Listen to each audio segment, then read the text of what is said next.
Hello दोस्तों, तो कैसे हैं आप लोग।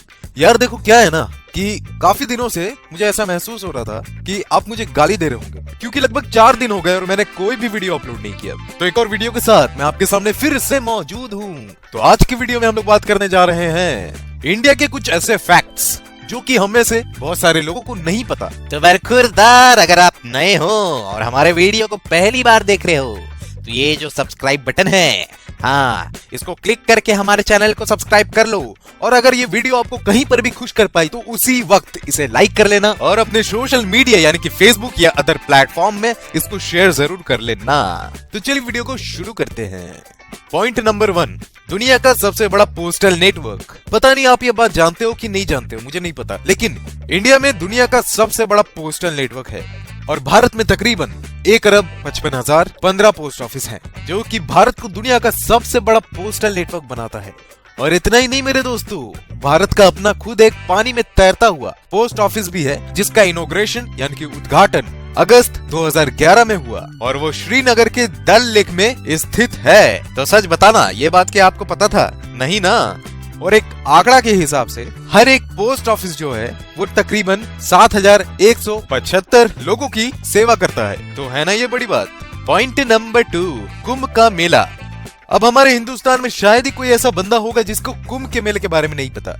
इवन इतना ही नहीं, बाहर के लोग भी बहुत सारी चीजें जानते हैं कुंभ के मेले के बारे में। क्यों? थैंक्स टू बॉलीवुड कि उसने एक धारणा बना दिया है कि अगर कभी भी 2 भाई 2 बहन माँ बाप कोई भी बिछड़ता है तो वो कुंभ के मेले में ही बिछड़ता है, मिलता है तो 10-20 साल बाद। हाय रे बॉलीवुड। खैर जो भी बात हो, कुंभ का मेला साल में एक बार लगता है और इसमें लाखों की तादाद में लोग इकट्ठा होते हैं, जमा होते हैं। और क्या आप जानते हैं 2011 में कुंभ के मेले में जो लोग इकट्ठा हुए थे वो इतने बड़े तादाद में इकट्ठा हुए थे कि उस दृश्य को अंतरिक्ष यानी कि स्पेस से भी सैटेलाइट के जरिए देखा जा सकता था। और इतना ही नहीं मेरे दोस्तों, उस साल उस गैदरिंग में, उस मेले में लगभग 7.5 करोड़ लोग शामिल हुए थे। और फिर इसके 2 साल बाद यानी कि 2013 में लगभग 10 करोड़ लोग फिर से इस कुंभ के मेले में शामिल हुए। पॉइंट नंबर 3, दुनिया का सबसे ज्यादा नम हिस्सा जहां इंसान बसते हैं। दुनिया में ऐसे और भी जगह है जहां पर सबसे ज्यादा नमी यानी कि गीलापन रहता है, यानी कि बारिश होती रहती है। लेकिन खास बात तो यह है कि उन जगहों में इंसानों की बस्ती नहीं है। लेकिन भारत का एक हिस्सा जो कि सबसे ज्यादा नम है और इंसानी आबादी से प्रभावित भी है, यानी कि वहाँ पर इंसानी आबादी भी है, बस्ती भी है। दरअसल ये एक गांव है जो कि मेघालय की राजधानी मिजोरम में मकाशी पर्वत में बसा हुआ है। और इतना ही नहीं, मेघालय में एक और हिस्सा है जिसको चेरापूंजी कहते हैं और वहाँ भी बहुत ज्यादा बहुत ज्यादा बारिश होती है मेरे भाई। और खास तौर पे हमारे भारत के इन्हीं हिस्सों में सबसे ज्यादा बारिश का रिकॉर्ड है और यहाँ पर सबसे ज्यादा बारिश भी होती है। और इस जगह पे आमतौर पे 460 इंचेस बारिश होती है। और इतना ही नहीं मेरे दोस्तों, 1985 में जो बारिश का रिकॉर्ड था मेघालय में वो था 1000 इंचेस। बब्बा रे। क्या आप जानते हैं मुंबई में जो बारिश का रिकॉर्ड है, हाईएस्ट रिकॉर्ड है 22.6 यानी कि लगभग 23 इंच का। और उतने बारिश में हमारा मुंबई डूब जाता है। तो मेरे यारो, मेघालय में जितनी बारिश होती है, अगर उसका 10% बारिश भी मुंबई में हो पाया तो पूरा मुंबई साफ हो जाएगा, बह जाएगा। ये बात मेरी मान लो, जान लो। पॉइंट नंबर 4, बालों को शैम्पू करने की जो प्रथा है वो भारत में शुरू हुई।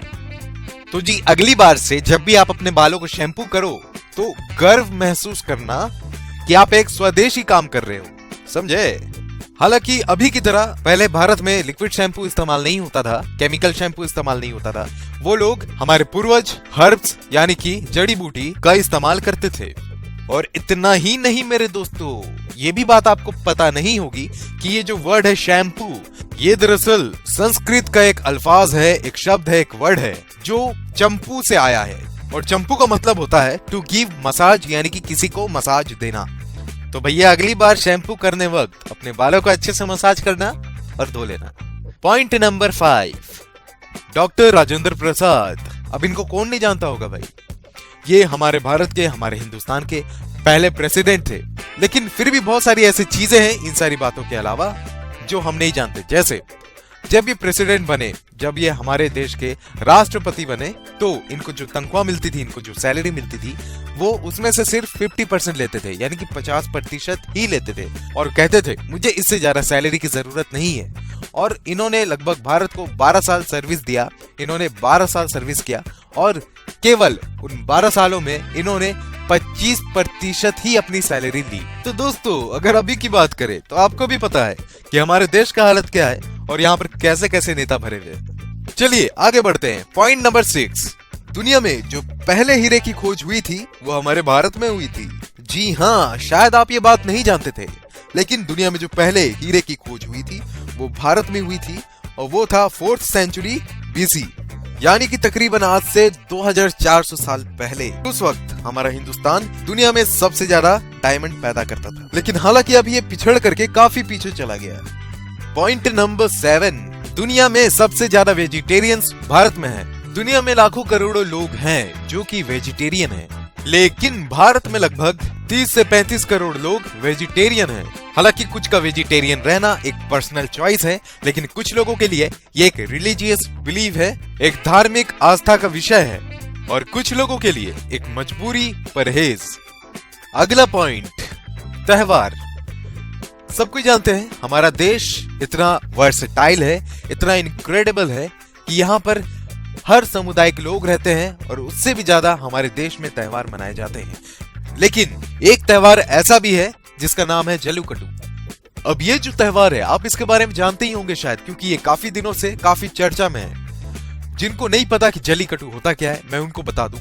दरअसल ये एक सांड की सवारी है और ये पोंगल में मनाया जाता है और मुख्यतः इसको तमिलनाडु में सेलिब्रेट किया जाता है, यानी कि मनाया जाता है। अब इसमें होता क्या है, लोग जो है सांड को उसके पीठ को जकड़ लेते हैं, पकड़ लेते हैं, जो उसके पीठ में एक हिम्प निकला हुआ रहता है और फिर सांड जो है दौड़ना शुरू करता है। और गेम का रूल ये है कि आपको ज्यादा से ज्यादा वक्त तक सांड को उसके पीठ को जकड़े रहना है। कई बार इस इंसिडेंट में कुछ लोगों की जान भी गई है और काफी बड़े हादसे भी हुए हैं, लेकिन इन सारे चीजों के बावजूद लोग इसे काफी पसंद करते हैं। तो चलो दोस्तों, इसी के साथ हमारा एक और वीडियो आज का खत्म होता है। उम्मीद करते हैं ये वीडियो आपको अच्छी लगी हो। अगर अच्छी लगी हो तो टारगेट रखते हैं 200 लाइक्स। यार 200 लाइक्स दे दो यार, क्या दिक्कत है कि नहीं। और याद से इस वीडियो को अपने सोशल मीडिया यानी कि फेसबुक या अदर प्लेटफॉर्म में शेयर जरूर करना मेरे भाई, मेरे दोस्तों, मेरे यारों। और जिन्होंने भी हमारे चैनल को सब्सक्राइब नहीं किया है, मेरी उनसे गुजारिश है यार कि इस चैनल को सब्सक्राइब कर लो रे बाबू। तो चलो दोस्तों, मिलते हैं आपसे अगले वीडियो में, तब तक के लिए नमस्कार।